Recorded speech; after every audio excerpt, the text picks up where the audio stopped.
There are two ways to be successful.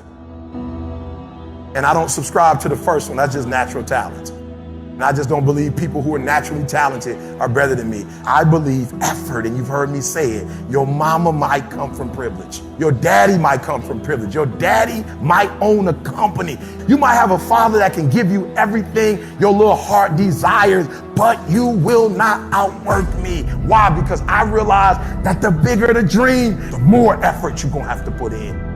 I'm saying that some of you in this room, you might have small beginnings. You might not have a lot of money. You might not have a lot of resources. And I need you to understand that the bigger your dream is, the earlier you're gonna have to get up. The longer you're gonna have to stay up. I'm talking about concrete commitment. I'm talking about the commitment that says, I am going to stay true to what I said I would do long after the mood that I've set it in has left.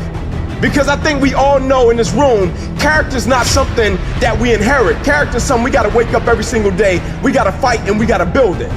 You gotta begin with the end in mind. So whatever your dream or your goal is, you gotta wake up every day to it. You gotta go to bed with it. You gotta read stuff, the music you listen to, everything you do gotta pour into that dream. I understand it is in the process that you get better. It's in the process that don't nobody know your name, and 5 years later, you're one of the best in the world. Why? The process. I don't get up at 3 o'clock in the morning because I'm broke. Then why do you get up at 3 o'clock in the morning? Because I ain't finished yet. I am not phenomenally skilled, but I'm phenomenally willed. My IQ may never change, but my will changes every year. I get stronger and stronger and more determined. Why? Because it's in my DNA. I make the decisions every single day to be successful or to be a failure.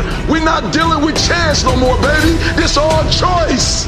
If you are not that talented, you can beat them with time. You can get to the spot before they get to the spot. Get your butt up and get there. Get up. Act like you playing basketball. Act like you playing football. Compete. That's what bothers me. Many of y'all are not competing. I need effort. Compete.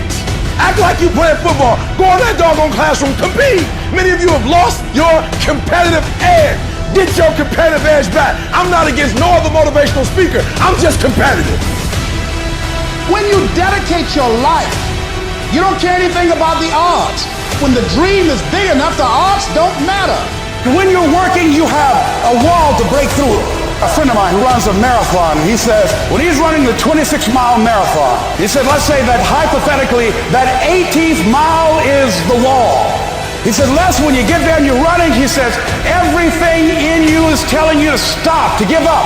Every muscle is aching. And you're saying to yourself, I can't do it. I can't do it. And you just keep on and you keep on and you keep on. It seems like you're moving at slow motion. And then eventually when you break through that 18-mile wall, then you know it's like done and you're on automatic and you glide on in and you know it's there. You know you're going to get to the finish line.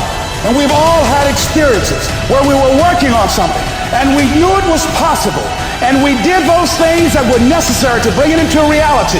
We took the responsibility to make it happen. Other people couldn't see it. A lot of people didn't believe it. You were attacked. You were criticized. People were opposing you, but you kept on doing it. It was hard. It was rough. It was difficult. But to you, it was worth it. And eventually you got to a level you know, can nothing stop me now. I'm on the move. I'm on the move.